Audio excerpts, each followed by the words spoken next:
Peacock Angel by E.S. Drower, being some account of votaries of a secret cult and their sanctuaries. Envoi. It was the last morning, and the pack of animals had arrived overnight. My beast was a white mare. Beside her ran a month-old chestnut filly, a white blaze on her forehead. I said farewell to everyone, distributed the last of my stores, and bestowed the last of my gifts. There was orange satin for Mamma, in whose eyes delight dawned as she received it into her arms. There was an offering to the sheikh, whose spoon was now in my possession, a gift of money and some perfume for Haja, who, overcome, tried to refuse amulets and tobacco money to the rest. Mamma, greed in her heart, hovered round me whilst I packed. She hoped till the last that something more would come out of that wonderful revelation suitcase. But the last of the chocolates and trinkets had been given away, and I had no purgative which would suit Suleiman. As a final inspiration, she had axed that. But I suggested, you have dust from the shrines, and there are herbs on the mountains. Jadon asked humbly for an evil eye bead, or even two, for he was afraid they would all melt away before we got back to Mosul. Remember the blue, black, white, and yellow colors. I produced them, and the rest I shared out between the police and my servant, Mikael, who has an infant daughter needing protection. I found 1 week afterwards in my handbag and delighted an Algerian Arab soldier wounded in the Dunkirk retreat by giving it to him in an English hospital. He had lost a leg. Everyone gathered on the platform, wishing me a good journey and bidding me return for the great feast.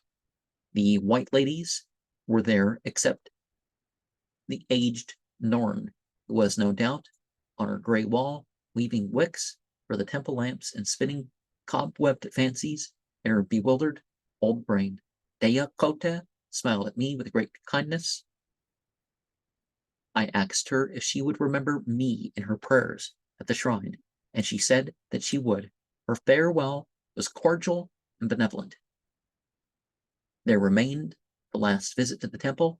I paid it with ceremony, standing erect and silent at the open door of the shrine, gazing within for some moments, whilst the fakir, its guardian, stood gravely by the black serpent. Vigilant and anxious to be friendly again, I laid an offering on the threshold, and in a solemn voice, he called down the blessing of Sheikh Ada on my comings and goings. Jadon bent and kissed the threshold fervently for a last time, and received the same blessing in the same tone and in the same words.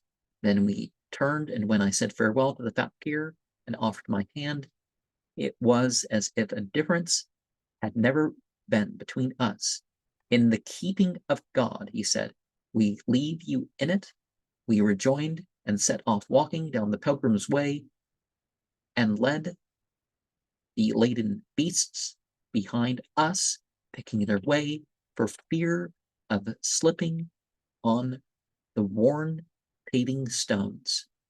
One of the things that people may say is that it doesn't matter what the language or the culture.